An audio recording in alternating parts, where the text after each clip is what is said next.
So, hi guys, welcome back to the K2A podcast. You're listening with me, Shiva. So, this is the season 1, episode 16. The K2A podcast is a show where we discuss about school life and how these school memories make us who we are today. So, I would like to introduce my co-host Ashish. Hello. I don't think he needs an introduction every time he says hello. So, with I'm that, I think, consistent, Mr. huh? Consistent. Consistently boring. Same reply every damn time. Okay. So, with Unlike that, you, no. Unlike you, no. Don't send three things to people. Good morning, good night, which is such a bad joke. It got cut out of the episode. I didn't notice that actually. It was a good joke, but okay. So this week we got a special guest with us, Amogh Vinyas. Welcome to the show. Thank you, Shiva. It's a pleasure to be here. So Amogh, the reason actually why we got Amogh on the show because this show is going to be all about speaking and debating skills at the school and college level. So Amogh is in a sense he's a professional debater. He's gone to a lot of competitions and he knows how the debating scenario is. So we thought we'll get him on the show and ask him to share his expertise and experience on this topic. So the first question I'd like to shoot off to Amogh is, so why debate? Why is debating important at the school level? That's a very interesting question. And the reason why debating is actually important is primarily because it's an activity which kind of ensures your analytical skills to be developed.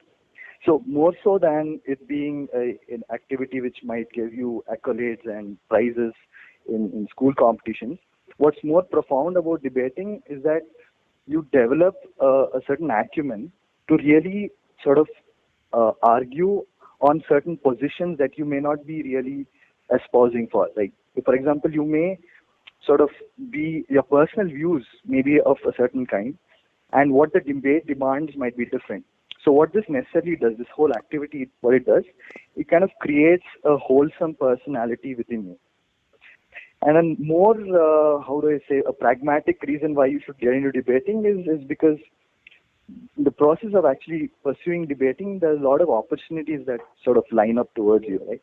First being that you are more likely to sort of develop these skills that might help you in academic progress, or in terms of getting into these elite competitions that might sort of catapult you to different opportunities, be it career opportunities or academic opportunities like higher education and so on, which I think we'll be discussing over the course of this podcast.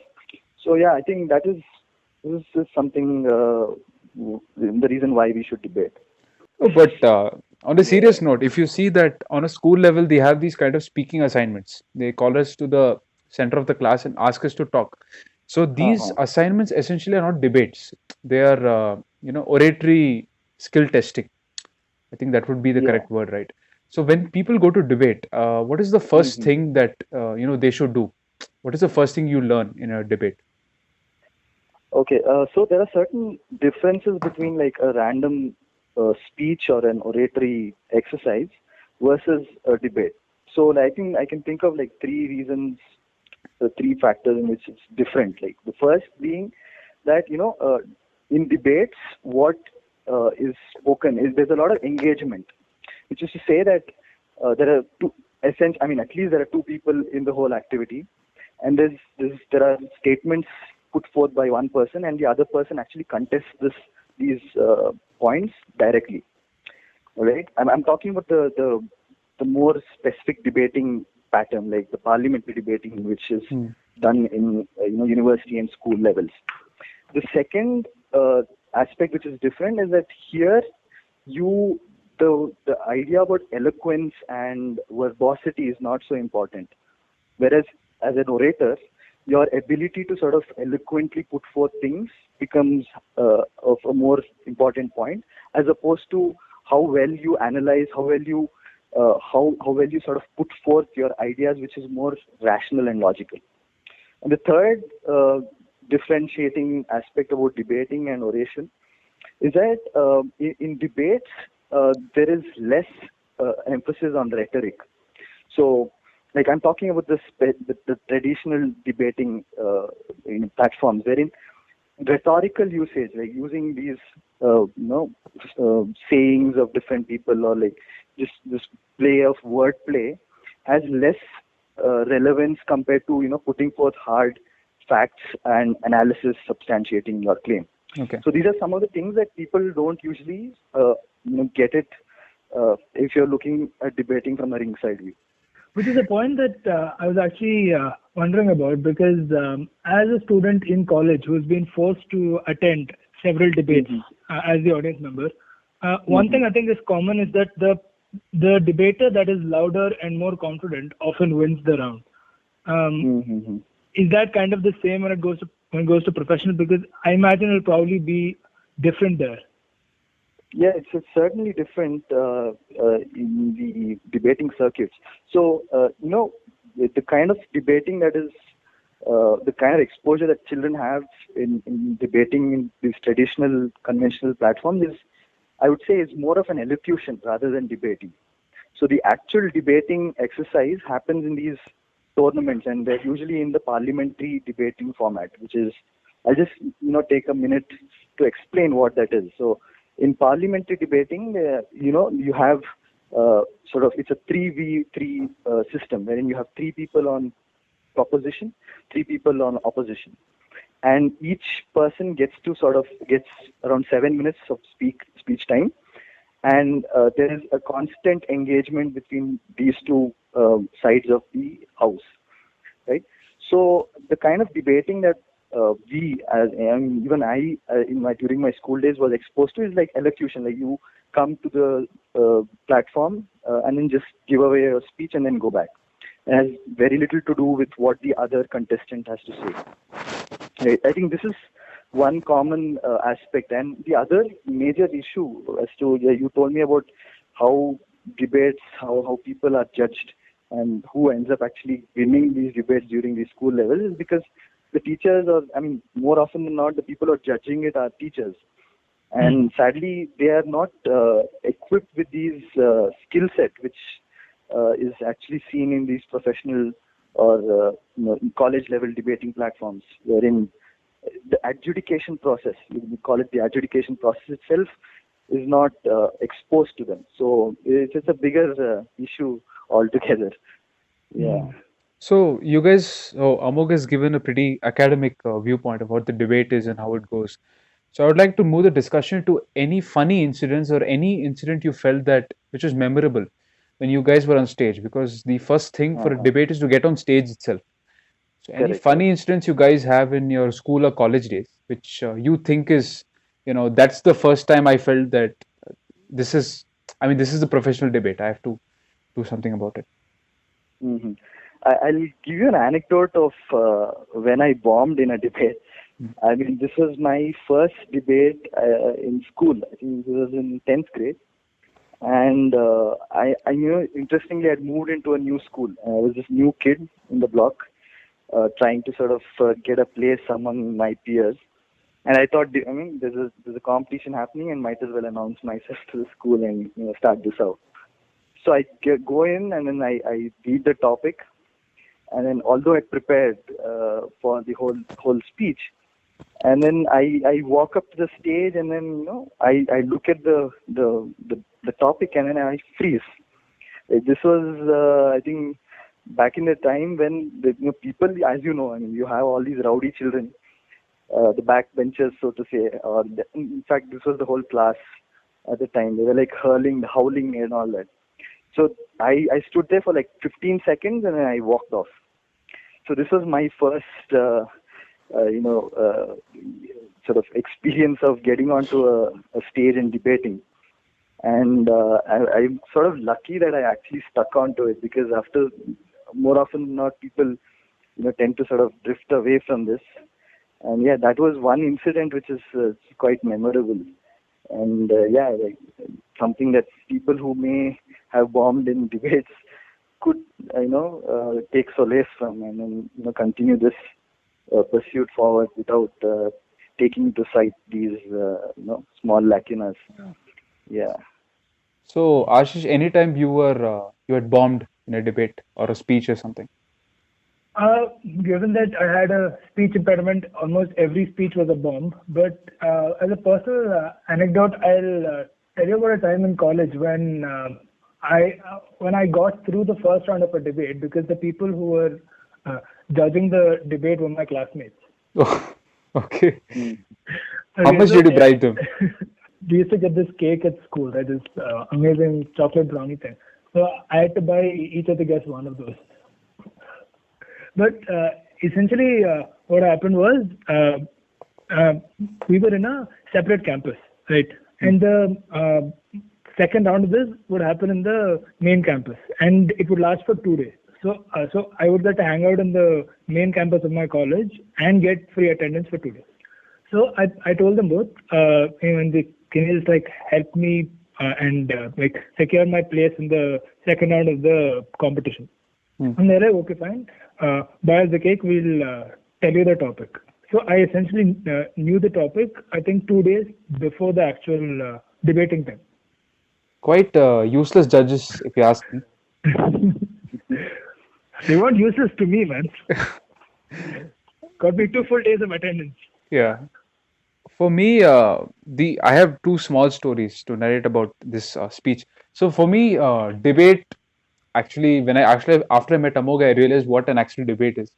He's into parliamentary, Asian parliament, and all that. I was just like I was more into speech, so elocution competition. So what happened once was we had a teacher called Vinita ma'am, English teacher. So what happened was she called people on stage to talk on a small topic. So I said, ma'am, I haven't prepared. She called my name. I said, ma'am, I haven't prepared. Please, you call by roll number wise. She said, okay, roll number 24, which happened to be me again. So I went on stage. I had no clue what to talk about. I'm just staring at the wall for 30 seconds and then I start. At the end of it, I know everyone's clapping. So that was by fluke. And the second thing was at a competition I had gone recently. So what happened was a guy goes on stage and the chitin is in his hand and he starts shivering and he walks off. But one of the organizers calls him back, tells him to do 30 push-ups on stage, and then he starts talking again.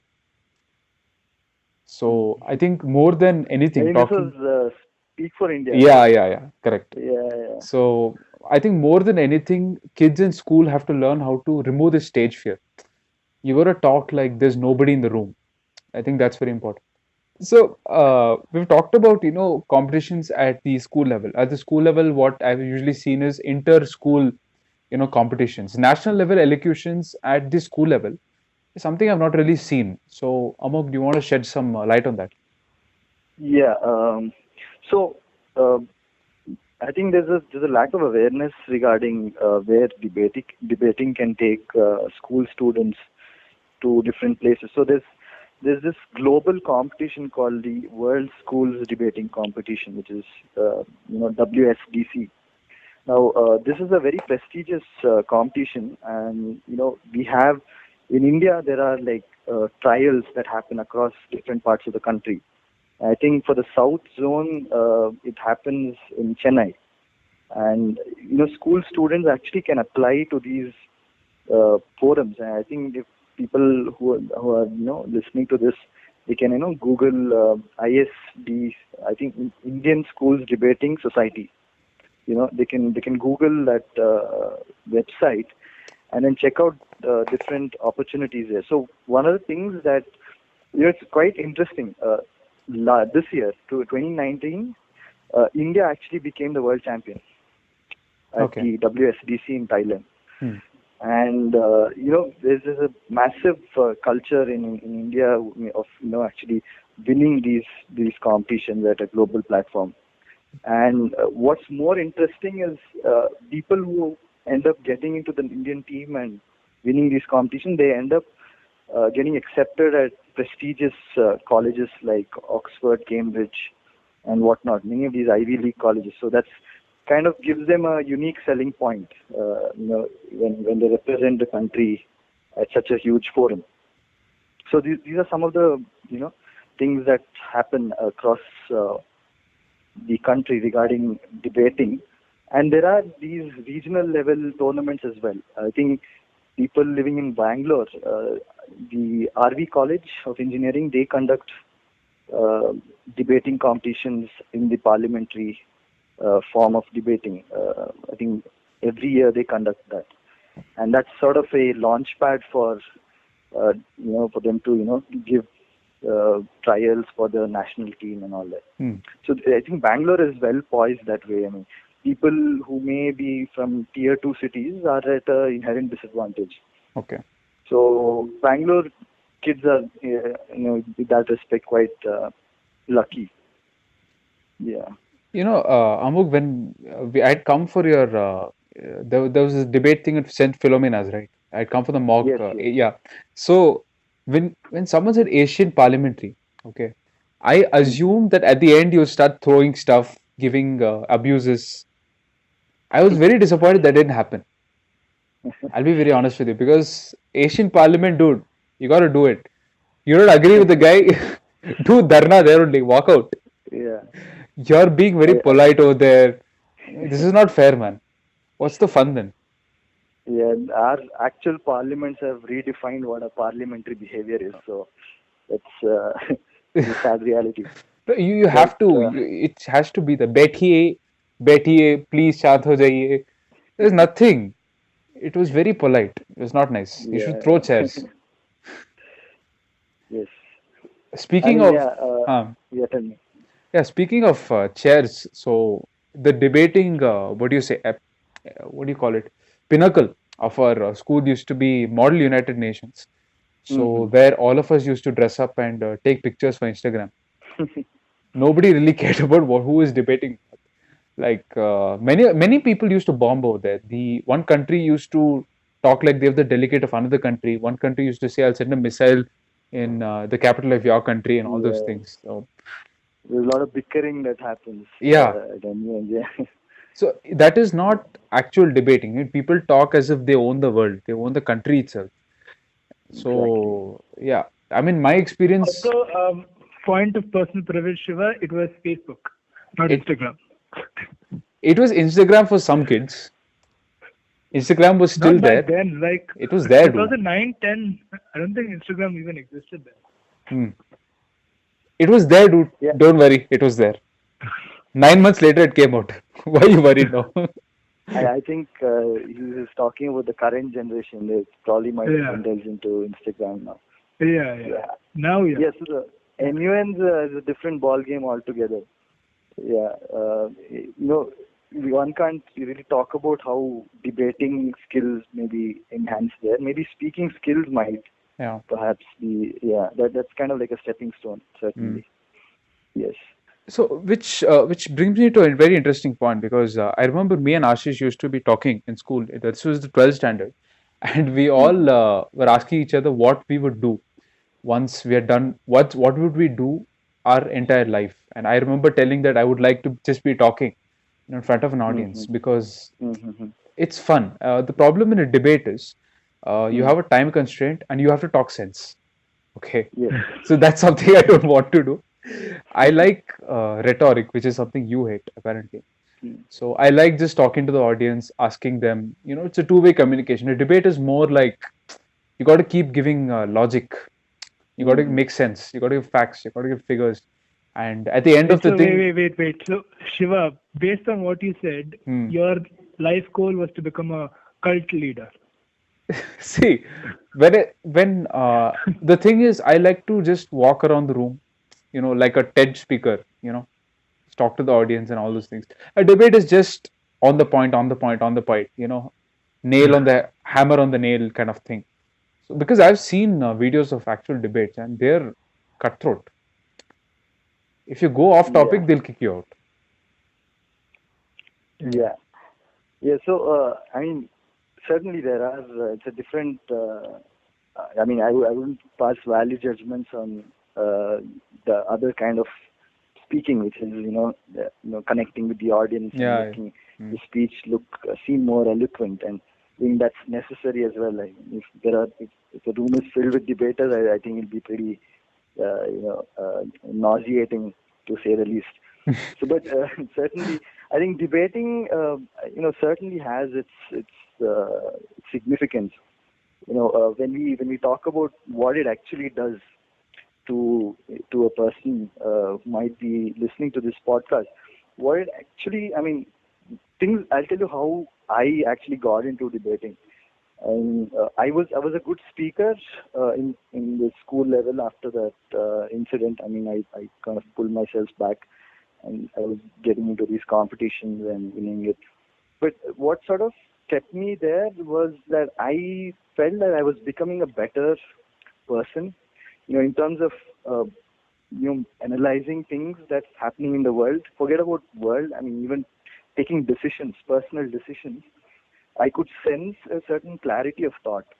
That is something which is invaluable. You may end up taking debating as a hobby or as something of of a trophy pursuit when you can win competition and kind of derive joy from that.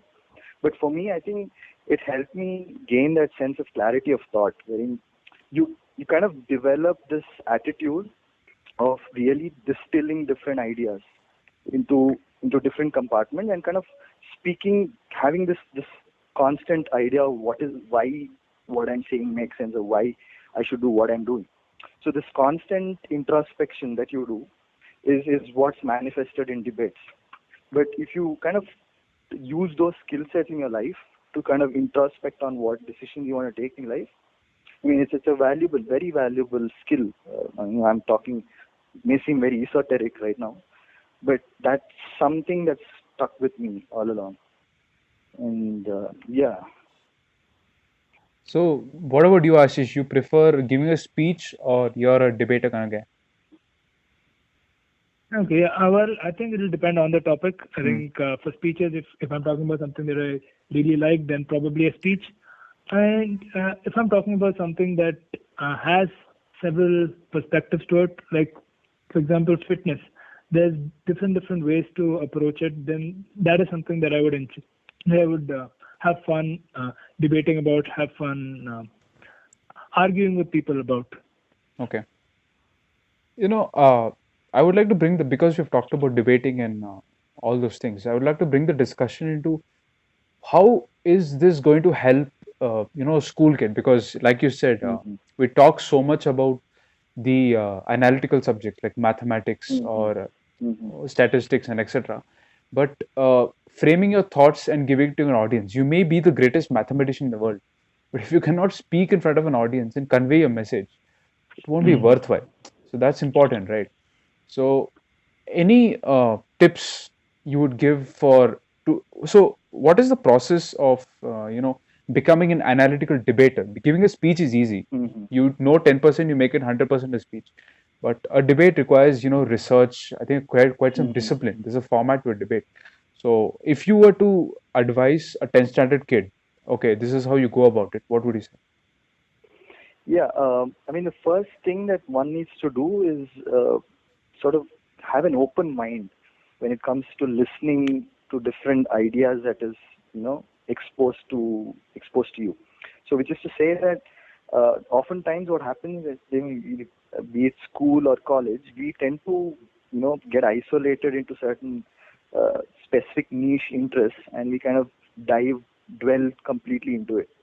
So, as a debater or someone who wants to sort of enhance their worldview, you need to have an open ears to every sort of information that comes forth. And if you have a habit of reading and sort of registering new information, it certainly helps. I mean, be it any field of work, you are going to end up, end up in a repetitive process of learning throughout your career, whatever you may choose. So debating, I mean, it's imperative that one indulges in this attitude of, accessing knowledge and sort of being, completely voracious about, attracting knowledge towards yourself. That is one aspect. The second important aspect is to develop an opinion. Right? It's not enough if you just know random facts about different things, or if you're able to reproduce raw information that is presented to you. So that is not at all useful. I mean, that's why you have Google and other search engines which does that job. You as an individual end up developing by sort of having an opinion, by synthesizing the random information that you get and sort of positioning it in a manner which is more persuasive, which is more, which has inferences in that line of thought. Another thing that people can do is discuss, talk about issues that matter to people, right? So oftentimes in groups, when we just hang out, when we chat, there's a tendency to sort of have a small talk and then pass away, right? Then move on with your day. I feel it's important for us to encourage young people to have these thought-provoking discussions whenever you meet up with friends. So when you sort of voice out your opinion about certain things, there are two things that happen. Like, one is that you're able to sort of put forth your idea and then have an impression on the other person, and also you're able to recognize the fallacies in your own line of thought, because you're questioned, you're challenged on whatever you're saying. So if you're having a dialogue with someone, more often than not, there's a to and fro communication, and you are compelled to like have a compelling argument or a compelling flow of thought in order to sort of impress that person. So what this constant conversation, what it does, it kind of enhances your ability to make cogent arguments about anything. I mean, you can be very general about this. This specific skill set is going to come in handy in all walks of life. And another thing that I'd like to suggest students is please make sure that you are okay. You're willing to be overwhelmed by the things that happen. Like, failure shouldn't deter you from taking this up. Oftentimes, debating is a very combative sport. I mean, it's kind of like a sport itself. It's very combative, wherein there are winners and losers, and oftentimes people lose debates, people lose arguments. So one mustn't feel, dejected, or one mustn't become bitter about the whole process, and sometimes end up losing their self-esteem. I've seen this happen with some people who I was, mentoring in our debating society in my college, wherein they have a bad debate and they lose their self-esteem altogether. In fact, the whole process of debating is to ensure that you build on your strengths and then kind of mitigate the weaknesses that you have. So these are some of the things that I feel is like very essential for people who might be interested in debating, or who might be interested in having a clear flow of thought in whatever they want to convey to the world. But in a practical scenario, right? So because of a lot of social media and all those things, everyone seems to have an opinion. Okay. So everyone has an opinion on some topic in this world. It is not necessarily debating. So debating, does it lead to actual solutions, or is it just enough to just convince the person that, okay, what he's saying makes sense? From a strict debating point of view, I mean, the objective is not necessarily to sort of persuade someone into coming into your line of thought. So that, I think that is a different skill set altogether. What debating kind of, I mean, the outcome of that activity is to sort of compare different versions of what you're saying. So I'll just give you an example of a debate, right? I mean, of what I'm talking about. Let's say let's say I just say that money can't buy happiness. Like, money actually leads to sadness. I make a statement like that, and then I give a justification saying that, look, in your pursuit to gain money, you end up compromising on human relationships, because the pursuit of money leads to competition, and that competition will fuel the sense of animosity and then rage towards capturing that prize of money, and in the process you end up losing people, and after you gain money you end up becoming unhappy because you don't have people to share with. This is one position. We could also argue on a flip position, wherein I say money does give happiness. So being a lawyer is essentially debating. You're not giving a speech, you're debating. I mean, there's a lot of resemblance to that. I mean, there are other elements to it, and I don't think I'm competent to give a very holistic idea of what a legal profession might be. But certainly there's a lot of resemblance to what debating might constitute.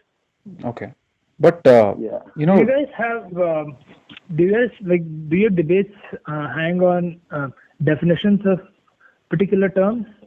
Because No, yeah, there's another thing that I want to tell you. So in traditional elocution type of scenarios, you can get away with making statements or quoting people or quoting studies or giving random facts. So in debating, especially parliamentary style of debating, facts, examples, and quotations or citations has very little value. So in a parliamentary debating setup, everything is at contention. Any study, any aspect is at contention. So any statement that you give needs to be proven. So if you make a statement, or we call it an assertion, you make an assertion, you need to analyze that assertion and prove to us as to why that line of that statement is plausible. So I can't simply come up there and say, look, India has eradicated poverty, and then move on to say something else altogether. Right? So I need to kind of give you some reasoning as to why India has eradicated poverty, if that is my statement. Or if I say women empowerment has been necessarily there hasn't been much work towards women empowerment, and therefore such and such a thing, whatever I'm saying.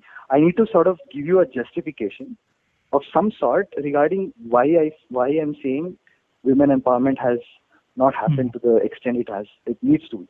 So if you look at it from that context, if any factual data becomes secondary, I'm not saying it has no role to play at all.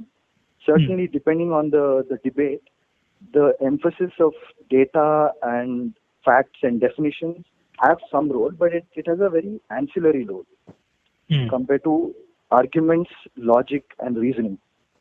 So that's how debates are adjudicated at the college level and at the parliamentary style debating system.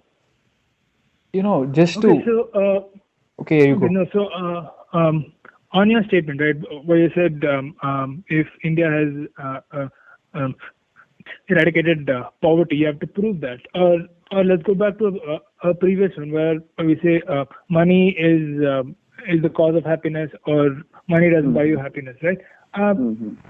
Does the definition of each term also count towards this thing? Because, for example, if you take money does not cause happiness, if you take that statement and the way you define happiness as whether it's just a general state of happiness, or if you define happy as that chemical reaction that happens in your brain, that statement will change, right? Yeah.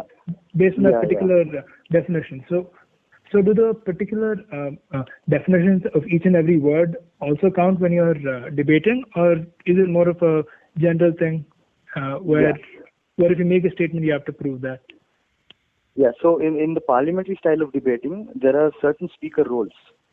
So let's say the first person who introduces this topic. So in the debating lingo, they call them as the prime minister on the proposition, and on the opposition, they're the leader of opposition, the first person who introduces this topic. So this person is one of his role in the speech is to sort of define certain key terms. Now, the definition shouldn't be bizarre.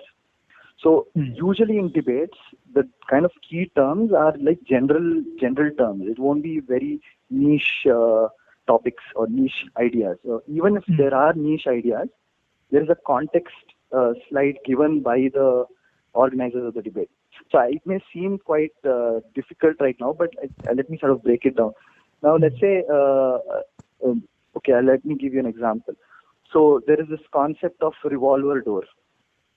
So in the sense, if there's a topic which says this house would regret the revolver door trend among Indian politicians and bureaucrats. So in this scenario, revolver door is a key term. So the revolver door is a specific definition to that, and the organizers will give you that. So revolver door means wherein you take up a public office, and then once you resign from that position, you end up taking a role in the private sector. It's like, let's say you were an RBI governor, and then you resign from being an RBI governor and become the chief economic officer for Reliance Industries. Hmm. So you sense there is a conflict of interest. So this phenomenon is called revolver door. Hmm. So these things are already mentioned in the debating slide or the content slide which they give. Okay. So whereas other rudimentary general terms will be, common usage meanings will be adapted. Hmm. So normal terms, it is understood that there is certain elements, but still you can characterize that definition according to your stance. So that liberty is there. So that is a interesting part of debating. Any idea, you can characterize it and build a premise according to your position. Hmm. So which is to say that, let's say this is a debate on, power, on media being corrupt or media being good. Hmm. So if you're supporting media being corrupt, you can characterize the whole debate in a very negative light of media by giving analysis, reasoning, which might support your cause. Hmm. So me as an opposition will have to counter that characterization to say that, look, this is either wrong, or B, to say how logically fallible your characterization is. Hmm. So if you look at it from a very analytical point of view, it is very technical in the flow of thought, in the way in which these confrontations occur. It's kind of like math in a verbal sense, wherein there are certain structured way of approaching different ideas. So I that's the analogy that I can think of right now. Okay, if I don't let's stop talk Amogh about, right now, he'll keep talking, and Ashish will keep asking question. So I have to say that it's almost time for the episode to end. But just before we wrap up, I'd like to ask Amogh one last question.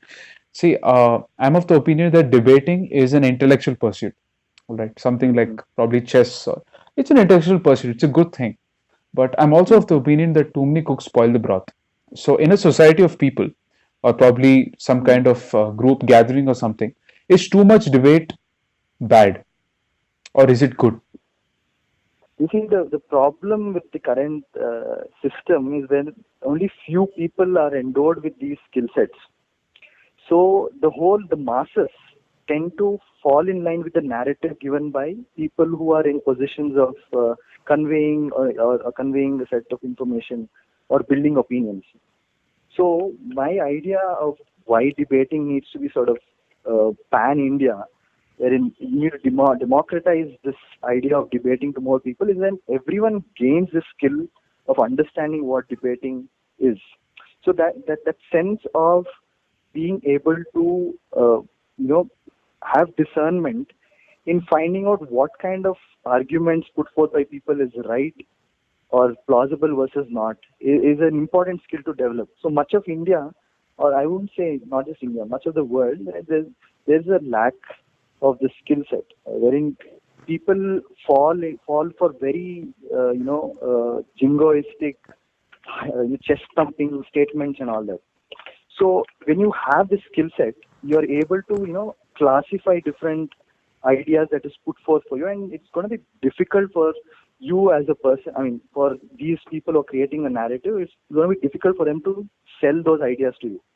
So when it's going to be difficult for them to sell those ideas, they have to think through what they're saying. So this kind of creates a much more, the public discourse that happens in the society is going to be much more refined. So I feel, regardless of whether we whether we feel debate has more harms than merits, I feel now there is a higher concentration of people who are exposed to this skill. And only if these people, if they're allowed to exercise this skill, then there is a likelihood of concentration of power among these people. And I feel it is unfair for the rest of the world to not possess the skill set, which is very dear to not just them, but as a society as a whole, to ensure that there is a fruitful, happy ethos in the society. I feel it's important in that regard. Okay. Also, if I may add a small point to that, I think most people also do not know how to think critically, which is important for Yeah. a proper debate. So again, which there are several reasons for that, and as Amogh mentioned, there are several fallacies in debating which also crop up, which is a whole other topic that we can get into in a part 2 of this maybe. But I think, I think most people lack that ability to critically think and to kind of remove their own biases from a topic before debating it or discussing it with other people as well, which kind of makes this question that much more difficult to answer. Yeah. So, with that, I think we can wrap up this episode. It's been great. And thank you very much for watching. Like, share, subscribe, and click the bell icon if you're on YouTube. Follow us on our other social media platforms like Facebook, Reddit, etc., etc. Like and share the post on all of our social media pages. If you have any topic that you would like us to talk about, there is a link in the description on YouTube and on all of our social media pages. If you would like to be on the podcast and talk about any issues with us, then there is a link for that in the YouTube description as well. There's also links for that on all of our social media pages. Once again, thank you very much for watching and goodbye. Good night.